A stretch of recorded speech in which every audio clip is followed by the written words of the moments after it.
Welcome back to G Fun Facts Online. Today we are going to talk about a miracle hiding in the mud. We are going to discuss a biological phenomenon that challenges the absolute limits of what we believe is possible in human medicine.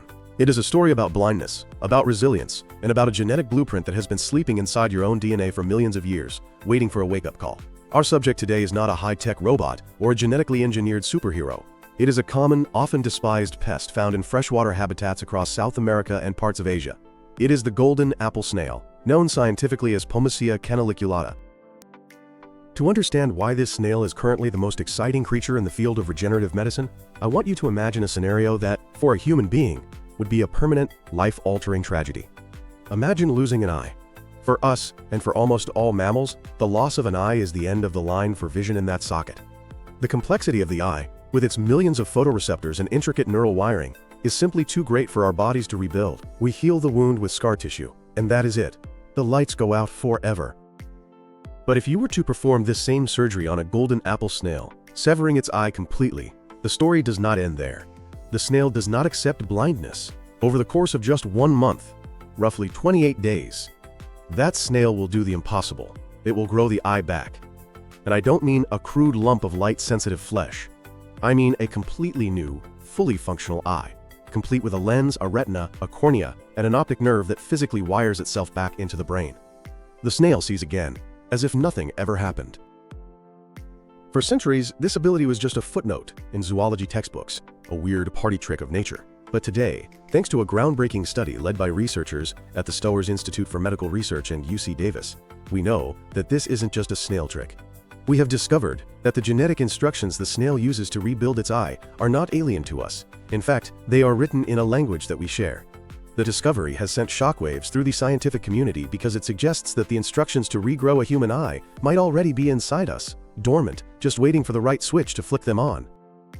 So for the next 20 minutes, we are going to break down exactly how this snail performs this miracle, why we humans lost the ability, and how we might finally get it back. To really grasp the magnitude of this, we first have to appreciate the anatomy of the golden apple snail. For a long time, this creature was known only as a villain.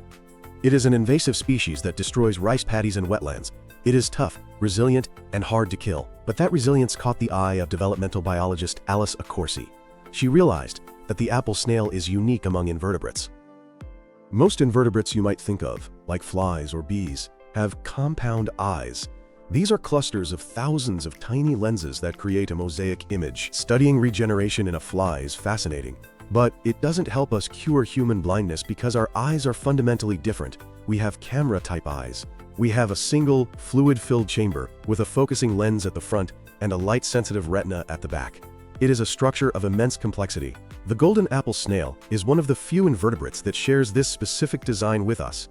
Its eye is, anatomically speaking, a simplified version of a human eye. It has a cornea, a lens, a vitreous body, and a retina. So when researchers looked at the snail, they realized they weren't looking at a bug. They were looking at a mirror. They realized that if this animal can regenerate a camera eye, it might hold the roadmap for how we could do it too. The team meticulously documented this regeneration process, and they found that the snail's body executes a pre-programmed biological algorithm. It happens in 4 distinct stages, and understanding these stages is the key to unlocking human regeneration. The first stage is what we call the emergency seal. This happens immediately after injury, from day 0 to day 2. Now in humans, when we suffer a major wound, our immune system panics. It rushes to stop the bleeding and prevent infection, and it does this by laying down thick, fibrous scar tissue. This scar is great for survival. It seals the hole, but it is terrible for regeneration. Scar tissue is a brick wall. Nothing can grow through it. The snail, however, handles trauma differently. It heals the wound rapidly, but it prevents the formation of that thick scarring. It creates a permissive environment, essentially a waiting room, for the new cells that are about to arrive. This sets the stage for the second phase, occurring between day 3 and day 10, which creates something called the blastema. This is the closest thing to real magic we see in biology. A lump of colorless, undifferentiated tissue begins to form at the stump of the eye. These cells are blank slates. They have gone through a process called de-differentiation. This means they have forgotten what they used to be, skin cells, muscle cells, or glia, and they have reverted to a stem cell-like state. They are raw biological clay, waiting to be molded. Once this clay is prepared, the third stage begins around day 11. This is when the blueprint reveals itself. Deep inside that shapeless lump of cells, organization starts to happen. The cells begin to differentiate again, but this time with a specific purpose. Some become clear cells and organize into a transparent sphere to form the lens. Others flatten out to make the cornea. Most importantly, a sheet of neural tissue begins to fold and form the cup of the retina. By day 14, if you look closely, you can see a miniature, ghost-like version of the eye. It is physically smaller than the original, but the architecture is perfect. Finally, we reach the fourth stage, which runs from day 16 to day 28. This is the wiring phase. A camera is useless without a cable connecting it to the computer. In this final phase, the new retinal neurons spin out long, thin fibers called axons. These axons have to grow backward out of the eye, navigate down the eye stalk, and find their original connection points in the snail's brain. By day 28, the connections are made. The eye is fully formed. The snail can see. When the researchers sequenced the RNA of the regenerating eye during this process, they found thousands of genes turning on and off in a precise sequence. And this is where the story gets truly incredible. When they looked at the names of those genes, they realized they weren't looking at unique snail genes. They were looking at the exact same family of genes that build human eyes in the womb. The star of this genetic show is a gene called PAX6.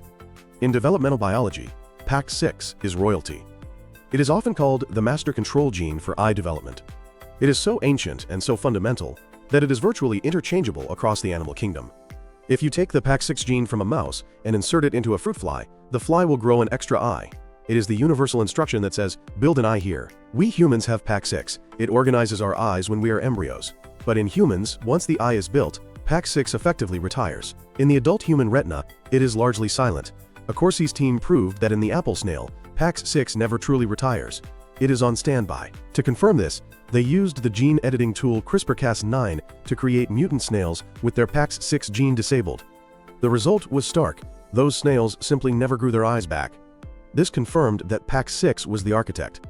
But more importantly, it confirmed that the snail is using the same architect as us. Alejandro Sanchez Alvarado, the senior author of the study, used a beautiful metaphor to explain the difference between us and the snail. He likened the genome to a library of musical scores. Both humans and snails have the sheet music for a piece called The Symphony of the Eye. This sheet music is the gene network controlled by PAX6.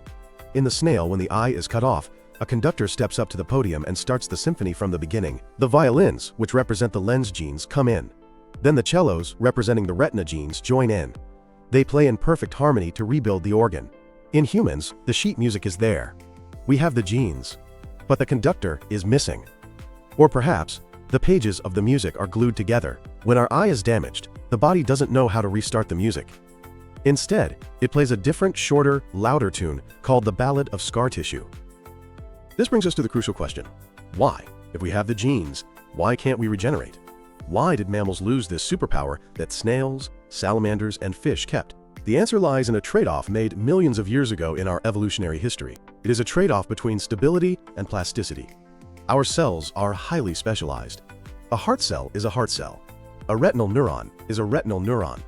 They are locked into these identities to ensure our complex bodies function reliably. If our heart cells suddenly decided to start growing into bone, or if our liver cells decided to become brain cells, we would develop cancer and die. This lockdown is achieved through epigenetics. You can think of epigenetics as chemical tags, like methylation, attached to our DNA. These tags act like padlocks. They physically prevent the reading of certain genes. In an adult human retina, the genes required for growth and division are buried under layers of these epigenetic padlocks. PAX6 is there, but it is locked in a cage. The apple snail, however, retains the ability to pick these locks. When its eye is injured, signals are released that strip away the methylation tags. Cells at the wound site differentiate, meaning they travel back in time to a younger, more flexible state. They unlock their potential. In humans, there is a specific cell type that tries to do this but fails. It is called the Muller glia. In the retina, Muller glia are the support staff. They nourish the neurons and clean up waste. In fish and snails, when neurons die, the Muller glia are the heroes. They detach from their neighbors, reactivate stem cell genes, divide, and transform into new neurons to replace the lost ones. In mammals, Muller glia try to do this. When a human retina is damaged, Muller glia sense the injury. They start to rev up their engines. But then, they hit a wall. A signaling pathway called notch screams stop. The epigenetic barriers clamp down. Instead of becoming new neurons, the Muller glia become stiff and fibrous. They cause gliosis, a scar that seals the injury but permanently prevents any new connections from forming. It is a failed regeneration attempt. The intention is there, but the machinery is jammed. This insight is what turns the snail research from a curiosity into a medical roadmap. By comparing the open genome of the regenerating snail to the locked genome of the non-regenerating human, scientists can identify exactly which locks need to be picked. We are now entering an era of therapy designed to unlock this human potential. There are three main avenues researchers are exploring. The first is what we call epigenetic erasers. These would be drugs or gene therapies that can temporarily erase the epigenetic marks in the human retina. Imagine a treatment injected into a damaged eye that inhibits the enzymes responsible for locking the DNA. Researchers have already had success with this in mice. By suppressing a gene called DNMT3A, which is a DNA methyltransferase, scientists at Harvard were able to trick mouse retinal cells into regrowing their axons, something previously thought impossible. The snail study provides a comprehensive list of other targets. It tells us exactly which epigenetic configurations allow for eye regrowth. The second avenue is gene therapy 2.0. We are already using gene therapy to treat blindness, but currently it is mostly replacement therapy. We give a working copy of a broken gene to a patient with a hereditary disease.